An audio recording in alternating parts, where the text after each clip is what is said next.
Iskiet li s-soltu jiddomina fir-raħal tal-qala f'Għawdex ġie mibdul minn laqgħa storbjuża illi matulla ir-residenti Għawċin u anki l-għaqdiet ambjentali resqu l-oġġezzjonijiet tagħhom mal-MEPA għal proġett propost f'Ħondoq ir-Rumien. Proġett li għandu l-appoġġ tal-Gvern u li jinkludi il-bini ta' vilel, appartamenti lussużi, lukanda u anki jott marina fil-bajja naturali ta' Ħondoq ir-Rumien.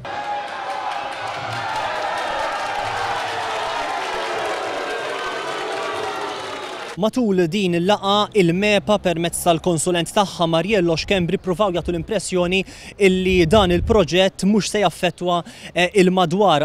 Mariello Xkembri, il-konsulent tal-MEPA, qal illi l-istess flora u fauna illi hemm illum il-ġurnata f'Ħondoq ir-Rumien se jibqgħu hemm anki wara illi ikun żviluppat dan il-proġett. Imma ma' din il-pożizzjoni bla dubju li ma jaqblux la residenti u lanqas laqdiet ambjentali. Pawlu Buttigieg fisem il-Moviment Ħarsien Ħondoq fakkar kif fis-sena 2002 kien sar referendum fost ir-residenti tal-qala illi kienu votaw 85% minnhom kienu votaw kontra il-proġett għaliex dan huwa proġett li se jħassar iż-żona u parti minnu se jsir ukoll fuq ODZ, ġifieri fuq art li fuqha mhux suppost isir bini. Tkellmet ukoll Astrid Vella fis-sem flimkien l-ambjent aħjar u saqsiet kif jista' jkun li l-Gvern permezz tal-MEPA japprova proġett bħal dan meta l-istess Gvern tant jitkellem fuq Eko Għawdex, dan il-kunċett ambjentali ta' din il-gżira Għawċija. Mument imqanqal waqt din il-laqgħa kien meta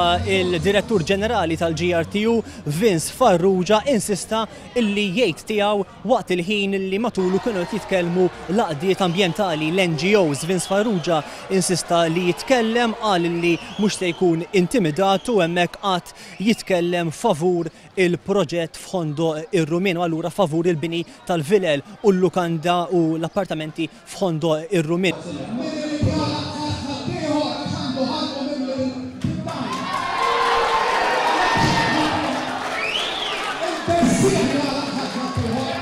Għal dawn il-kummenti tad-Direttur Ġenerali tal-GRTU u ex kandidat nazzjonalista Vince Farrugia iwieġeb Alex Vella mill-laqda ambjentali Ramblers. Veru illi hemm bżonn proġetti għal Għawdex u hemm bżonn impjiegi għal Għawdex, imma dawn il-proġetti u dawn l-impjiegi dejjem għall-kost tal-LEE u tal-ħdura u tal-ODZ tagħna.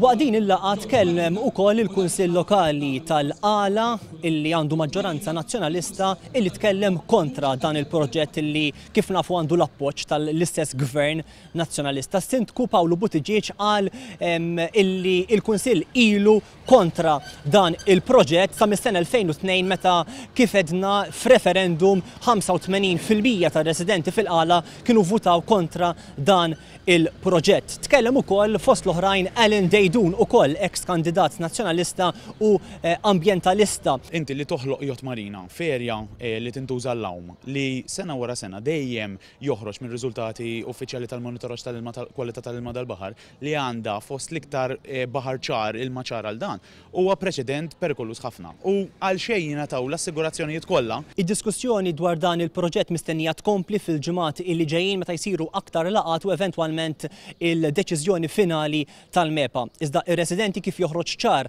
minn din l-ewwel laqgħa ta' smigħ pubbliku huma totalment kontra dan il-proġett għaliex jiddikjaraw isostnu illi il-proġett se jwassal għal ħsara irreversibbli fuq l-unika bajja illi għadha fi stat naturali ġewwa Għawdex.